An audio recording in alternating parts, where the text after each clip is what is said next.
মই চেতনা বৰগোহাঁই যোৰহাট চেৰিজান উচ্চ মাধ্যমিক বিদ্যালয়ৰ এগৰাকী সহ-শিক্ষয়িত্ৰী। আজি আমি আপোনালোকক আমাৰ বিহুৰ ওপৰত কম সময়ৰ ভিতৰতে অকণমান সাহস দিবলৈ চেষ্টা কৰিছোঁ। আমি আমাৰ বিদ্যালয়ত অকল বিহু নাচ বা গানৰ লগতে আবদ্ধ নাথাকি আমাৰ বিহু যিহেতু কৃষিসকল আৰু প্ৰকৃতিৰ লগত জড়িত, আমি কৃষি আৰু প্ৰকৃতিৰ বিভিন্ন ধৰণৰ জ্ঞান দিবলৈ আমি আমাৰ বিদ্যালয়ৰ ছাত্ৰীসকলক প্ৰয়াস কৰিছোঁ। আমি আহকচোন কোনো তেওঁলোকৰ পৰা। নমস্কাৰ, মই বিহুত পৰিধান কৰা সাজ-সজ্জাৰ বিষয়ে দুআষাৰমান ক'বলৈ ওলাইছোঁ।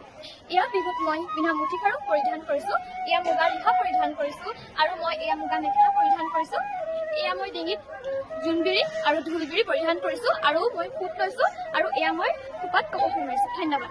বিহুত বজোৱা বাদ্যযন্ত্ৰবোৰ হ'ল সুতুলি, গগনা, পেঁপা, ঢোল, টকা ইত্যাদি।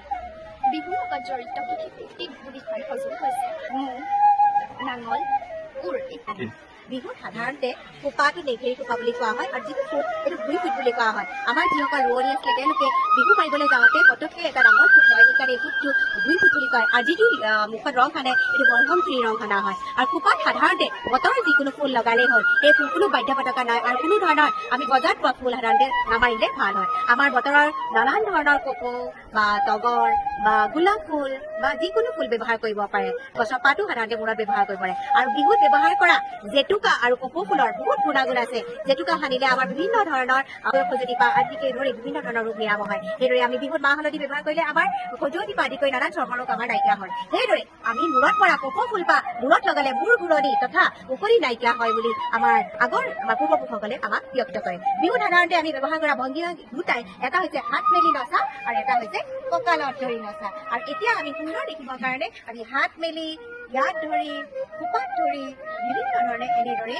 আমি বিহুৰ ভংগীমা দি পেলাই নাচো। সাধাৰণতে বিহুত তিনিবিধ পদচালনা হয়। এবিধ হৈছে খুজি খুজি ফুটি ফুটি ফুটি ফুটি ফুটি ফুটি মানে হৈছে যিহেতু বতৰ সেই সময়ত বহাগ মাহত বৰষুণ হৈ থাকে, সেইকাৰণে আমি লাহে লাহে লাহে লাহে খুজি খুজি যাব লাগে। সেইটো মকৰা বুলনি। তাৰ পাছত হৈছে মকৰা বুলনি। মকৰা বুলনি হৈছে এনেকে ভৰিটো ঘূৰাই ঘূৰাই। আৰু শেষৰটো হৈছে গিৰিপনি। এই গিৰিপনি নাচখন আগতে আইতাসকলে বা বোৱাৰীসকলে কঁকালৰ বিষ আদি বিভিন্ন কাৰণত নাচিছিলে, সেইকাৰণে কঁকালত ধৰি এইটো এনেকে এনেকে নচা হয়। এতিয়া আমি আমাৰ বাদ্যযন্ত্ৰীসকলৰ ফালে আগবাঢ়িছো।